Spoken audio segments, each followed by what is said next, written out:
बिस्मिल्लाहिर्रहमानिर्रहीम। ख़ातिन हज़रात, अख्तर अब्बास का सलाम पहुँचे।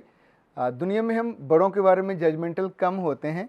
बच्चों के लिए हम फ़ौरन फ़ैसला दे देते हैं कि ये बच्चा बहुत अच्छा है, ये बच्चा डिसेंट है या लालची है। कुछ वालिदैन मेरे पास इसलिए आते हैं कि उनके बच्चों के अंदर और बच्चियों के अंदर वो कहते हैं कि हम लालच को ख़त्म करना चाहते हैं। दूसरे की चीज़ को देख के उनके अंदर ग्रीड वो ना पैदा हो। दूसरे की किताबें, दूसरे की चीज़ें, दूसरे के टॉयज़ और बेशुमार चीज़ें ऐसे। इवन समटाइम तो ऐसा भी होता है कि दूसरे के खिलौने देख के आपका दिल बिल्कुल खुशी से खाली हो जाता है। दूसरे को खाना खाते देख के उसके लुक़मे गिनने को मन करता है। ये एक ऐसा मर्ज़ है कि अगर इसको इसी उम्र में ना रोका जाए तो बड़े होने के साथ साथ ये इंसानों की ज़िंदगी का हिस्सा बन जाता है। मुझे बहुत अच्छी तरह याद है जब हम छोटे होते थे बचपन में और कभी कभी अपने दादों के गांव में जाया करते थे, तो वहाँ जो भी शादी होती तो शादी में तब तो कैटरिंग का कोई सिलसिला नहीं होता था। तो अपने ख़ानदान के सबसे ऐसे बुज़ुर्ग को ढूंढा जाता जिसके अंदर लालच नहीं होता था और उसको खाने की देग के ऊपर बिठाया जाता। तब आमतौर पे मटन की देग बनती थी और वो सबको खिलाता, कभी उन बोटियों की तरफ उसका ध्यान भी ना जाता। उसका जो लालची ना होना उसकी इज़्ज़त और पहचान का बायस होता। अच्छा, ऐसा नहीं है कि ये एक ही दिन में वो इतना दयालु और इतना शानदार और इतना कॉन्टेंटमेंट उसके अंदर आ जाती हो और वो शुक्रगुज़ार बंदा बन जाता है। मेरा ख़्याल है उस ज़माने में भी उनके जो बाप दादा थे उनको सुनाते होंगे, सिखाते होंगे, कुछ चीज़ें उनको ज़िम्मेदारियाँ देते होंगे। जैसे मुझे याद है हमारे दादा जब फसल उतरती थी फलों की ख़ास तौर पे, तो अपने आसपास वालों को ज़रूर भिजवाते थे। और हमने कभी पूछना कि ये इतनी कीमती है और ख़ुद खाने की बजाय उधर क्यों भिजवा देते, तो कहते बेटा इस पर हक हमसाए का भी हक होता है। फिर वो ये भी कहते थे कि हर फलदार दरख्त पे उन परिंदों का भी हक होता है जो उसको आके खाते हैं। अच्छा, जब आपकी ये सोच होगी तो कभी चीज़ों के मामले में ग्रीड नहीं पैदा होगी। मुझे याद है अल्लाह के रसूल सल्लल्लाहु अलैहि वसल्लम, उन पे हमारी जान, माल, इज़्ज़त सब कुर्बान हो, वो फरमाया करते थे कि इंसान के अंदर जो लालच है, अगर इसको एक कोहे उहद के बराबर सोने का पहाड़ दे दिया जाए तो ये उस पर कनात नहीं करेगा, एक और मांगेगा। अच्छा, ये जो तर्ज़ अमल है अंदर से ये इंसान के अंदर शायद उसकी जिबिल्लत में हो, पर इसको दीन भी एड्रेस करता है, मुआशरा भी एड्रेस करता है। और ख़ास तौर पे जहाँ हम रहते हैं, जिन दोस्तों के साथ, जिन अज़ीज़ों के साथ, उनको उनकी जो निगाह भरना है, इनफैक्ट ये बहुत ज़रूरी है। लाइक अगर घर में फल कम आता है तो बच्चे के अंदर ग्रीड पैदा होगी। अगर घर के अंदर कापियाँ कम आती हैं, पेंसिलें कम आती हैं, तो बच्चा जो ही आएगा उसको झपटने की कोशिश करेगा। सो मुझे लगता है कभी कभी बच्चों को तारीख़ में से अच्छी कहानियाँ भी सुनानी चाहिए और सुनाने के बाद उसका रिज़ल्ट भी बताना चाहिए। लाइक मैंने बहुत पहले एक कहानी पढ़ी कि एक आदमी को अल्लाह ने ये वस्फ़ दिया कि वो जिस तरफ उंगली करता वो चीज़ सोने की हो जाती। सब लोग जो उसके आसपास वाले थे सबको फैज़ पहुंचता। एक दफ़ा उसका पुराना एक गरीब दोस्त उस तक पहुंचा, तो उसे इल्म नहीं था कि इसके पास ये वस्फ़ है। तो उसने उसके जो बर्तन थे, उसकी जो दीवार के कुछ ईंटें थीं, कुछ लोटे थे, जो जो चीज़ें उसको नज़र आईं उनकी तरफ उंगली करता गया और उनको सोने का बनाता गया। और वो ही वॉज सो हैप्पी, उसे लगा कि ये तो मेरी ज़िंदगी बदल गई। एक आध दिन गुज़रे। अच्छा, घर में जब उसने अपनी बीवी को दिया होगा, बच्चों को दिखाया होगा, पूरा बताया होगा, तो दो चीज़ें हुई होंगी। एक तो ये को बहुत खुश हुए होंगे, दूसरा उन्होंने पूछा होगा कि ये कैसे हुआ। तब उसने बताया होगा कि मेरे उस दोस्त ने, अल्लाह ने उसको ये वस्फ़ दिया है, उसकी उंगली को ये ताकत दी है, तो उसने ये किया। अब अगर अच्छी तरबियत के लोग हों आसपास तो आपको वो ये कह के भेजेंगे कि जाओ जाके उसका शुक्रिया अदा करके आओ। पर वहाँ मामला ये दूसरा हुआ कि अगले रोज़ वो वापस आया तो खामोशी से अपने दोस्त के सामने खड़ा हो गया। तो उस दोस्त ने कहा, क्या हुआ, जो कल चीज़ें थीं वो कम हैं, कुछ और चीज़ें सोने की बना दूँ? तो उसने कहा बना दो। उसने कुछ और बना दी। वो फिर भी नहीं गया। तो उसने फिर पूछा, मैं तुम्हारे लिए क्या करूँ? तो उसने कहा, असल में मेरी बीवी ने कहा है कि मैं जाकर तुमसे कहूँ कि तुम्हारी वो जो उंगली है जो सोना बनाती है वो हमको दे दो। ये जो फरमाइश है, ये फरमाइश नहीं है, ये मीननेस है, ये अंदर का वो घटियापन है, अंदर की वो गुर्बत है जो इंसान को कभी बड़ा नहीं होने देती।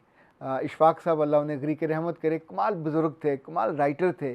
वो कभी कभी हंसते हुए कहते होते थे कि गरीब आदमी अपने लालच की वजह से वली नहीं बन पाता। तो हम उनसे पूछते थे ये भला क्या बात हुई, तो वो कहते कि जो ही अल्लाह उसको 3 मरले से 5 मरले का घर देता है तो वो 10 मरले का सोचता है, फिर वो कनाल का सोचता है, वो साइकिल से मोटरसाइकिल, मोटरसाइकिल से कार, और उसकी जो सोच की गुर्बत है वो कभी कम नहीं होती।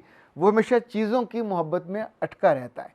मुझे लगता है कि हमें अपने प्यारों के साथ कभी कभी ये बात ज़रूर करनी चाहिए, और छोटी उम्र में करनी चाहिए, कि जो चीज़ मिल जाए उस पर शुक्र करना चाहिए।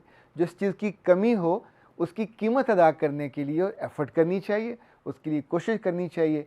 लेकिन अगर किसी और के पास हो तो उसको देखकर जल जल कर अपना दिल दिमाग बर्बाद नहीं करना चाहिए, और अपने अंदर वो जो लालच का कीड़ा है, वो जो लालच का बीज है, उसका इतना ज़्यादा छट्टा नहीं देना चाहिए कि पूरे दिलो दिमाग में सिर्फ लालच की पनीरी उगे। अब उसे आप जहाँ जहाँ लगाओगे, दफ्तर में, घर में, अपने दोस्तों में, अपने ख़ानदान में, तो हर जगह आपकी वो इज़्ज़त बढ़ाने का बायस नहीं बनेगा, बेइज्जती का बायस बनेगा।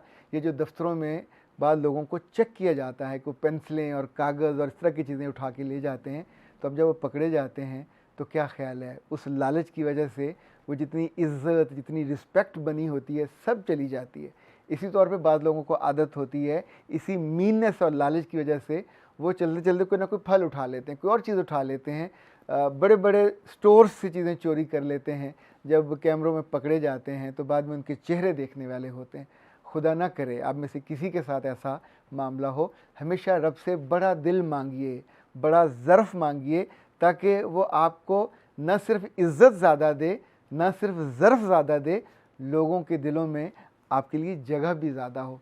एक बात याद रखिएगा, हम किसी के साथ अगर ताल्लुक़ भी बनाना चाहें तो हम कभी किसी को दोस्त नहीं बनाते जो हमेशा खाता पीता रहे, जो खिलाने पे आमादा ना हो, क्योंकि ये अगेन एक लालच होता है कि आप दूसरे से बेनिफिट लेने, फ़ायदा लेने के चक्कर में रहते हो, हमेशा उसकी दावतों में जाते हो, हमेशा उसके घर पे जाते हो, अपने घर पे कभी नहीं बुलाते, अपने घर पे कभी उसको अच्छा कभी कभी तो मजबूरी हो सकती है, पर अगर आपकी ये आदतें सानिया बन जाए तो फिर बहुत बुरी बात होती है।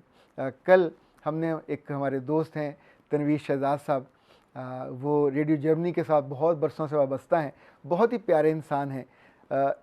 कुछ अर्सा हम उनको बहुत मजाक किया करते थे, लेकिन जो ही वो अपने नए घर में शिफ्ट हुए, कल उन्होंने दूसरी दफ़ा अपने सब दोस्तों को बुलाया और इस कदर एहतमाम किया, उनको खिलाने पे खुद नहीं खाया, यानी every moment he was enjoying लोगों को अच्छी मेज़बानी करते हुए।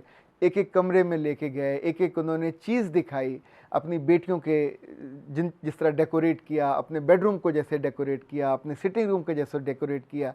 अच्छा, ये सारी चीज़ें के साथ वो अपने रब के शुक्रगुज़ार थे।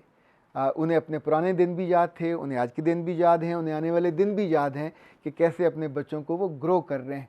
उनके अंदर कभी भी हमने वो चीज़ नहीं देखी। हमेशा अब जैसे वो दिखाते हैं तो सब दोस्त देख के खुश होते हैं, जब वो दावत करते हैं तो सब लोग उस दावत में जाके शरीक होते हैं। ये अपने दोस्तों के साथ, अपने इज़्ज़ा वक़ारब के साथ, अपने आसपास वाले लोगों के साथ आप कुछ ऐसा रवैया इख्तियार किया करें कि जिसके बाद आपकी लेगेसी बहुत अच्छी हो। वो एक लालची आदमी की ना हो, वो एक खाने पीने वाले की ना हो, खिलाने वाले की हो, वो एक थोड़े दिले की ना हो, एक बड़े दिल वाले की हो, वो तोहफे लेने वाले की ना हो। हाँ, लेना भी चाहिए, पर हमेशा नहीं, देने पे भी जब वक्त आए तो देना भी चाहिए। जो खूबियाँ, जो वस्फ़ आप में नुमायाँ होंगे, ये पेंटिंग के रंग होते हैं। जो रंग ज़्यादा नुमायाँ हो, पेंटिंग सुर्ख हो जाएगी, ब्लू हो जाएगी या काली हो जाएगी। मेरा रब आपकी ज़िंदगी को बहुत अच्छी पेंटिंग बनाए। इस तरफ बात को ज़्यादा कीजिए। अस्सलाम।